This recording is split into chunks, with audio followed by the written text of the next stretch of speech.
En el nombre del Padre, y del Hijo, y del Espíritu Santo. Amén. 9 de abril del 2023, Domingo de Pascua, la resurrección del Señor. Queridos hermanos, llega la Pascua. ¿Estamos preparados? Porque Pascua significa paso, pasar del mundo al Padre. No se improvisa. Celebramos la resurrección del Señor, pero Él ha preparado la de su cuerpo místico, la de su Iglesia. Es más, la resurrección del proyecto divino, el reino de su voluntad. Jesucristo es la resurrección y la vida, ha dicho. Cuando murió, ¿qué fue de su vida? ¿A dónde fue a parar? ¿Qué pasó con sus palabras, con sus milagros, con los sacramentos instituidos, con el perdón dado a los pecadores, con la llamada a sus discípulos? Nada se perdió. Cada cosa que Jesús hizo, sus obras, su vida, todo quedó depositado como siempre había estado en María, en su corazón inmaculado, como en un cofre inviolable, como en una nueva gestación, en espera de darlo de nuevo a luz en la resurrección. Fue su fe heroica, su esperanza inquebrantable, su amor más fuerte que la muerte, lo que iluminó a su Hijo el camino del regreso. Sin él la Virgen no podía vivir. Sin ella Jesús, aun después de muerto, no sabía vivir. Y como para resucitar a la niña de 12 años Jesús quiso como condición la fe de su padre, le dijo: no temas, sigue creyendo.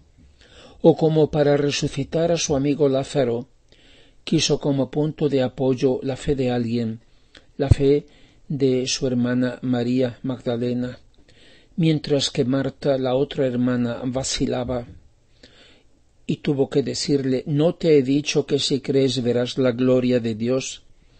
Así, para su propia resurrección, Jesús ha querido tener como condición indispensable la fe de su madre, como para la encarnación. ¿Y si María no hubiera estado preparada? Si no hubiese tenido suficiente fe o amor en el momento de la anunciación, o si no hubiese estado a la altura de su misión en el momento de la pasión, fue ella la única que conservó intacta la fe. Pero si no hubiera sido perfecta, habría comprometido de un modo inimaginable el sacrificio del Hijo, su misma encarnación. El Hijo no habría tenido en quién apoyarla, a quién entregarla, nadie que la justificase, que la pusiera a salvo. El sacrificio habría sido inútil. Y no resulta por ningún lado que Dios tuviera un plano B de reserva. Y María era siempre perfectamente libre en su respuesta a Dios. Dios se ha jugado todo, absolutamente todo, con querer depender de María. Pero ella ha hecho triunfar a Dios.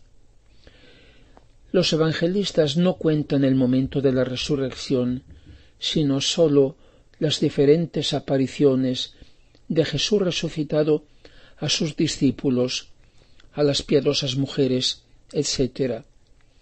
Sólo el Señor podía contarla, y con él María, porque la Madre ha asistido, ha estado presente en espíritu. Si la vida de su Hijo ha sido para ella la vida, y la pasión y muerte de Jesús han sido la pasión y muerte de María, también la resurrección del Hijo ha sido la resurrección de la Madre.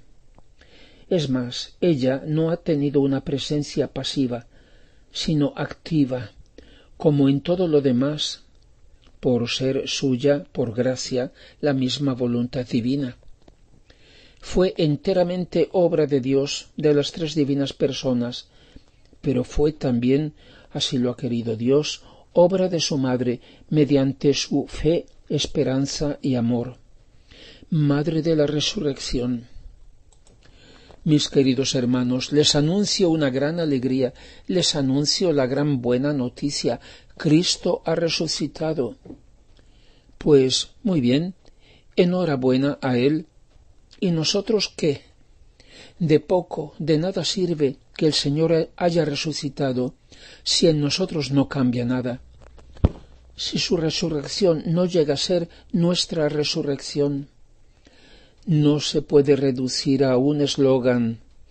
Las piadosas mujeres, los discípulos a los que el Señor se apareció, en un primer momento no le reconocieron. María de Magdala creyó que era el hortelano.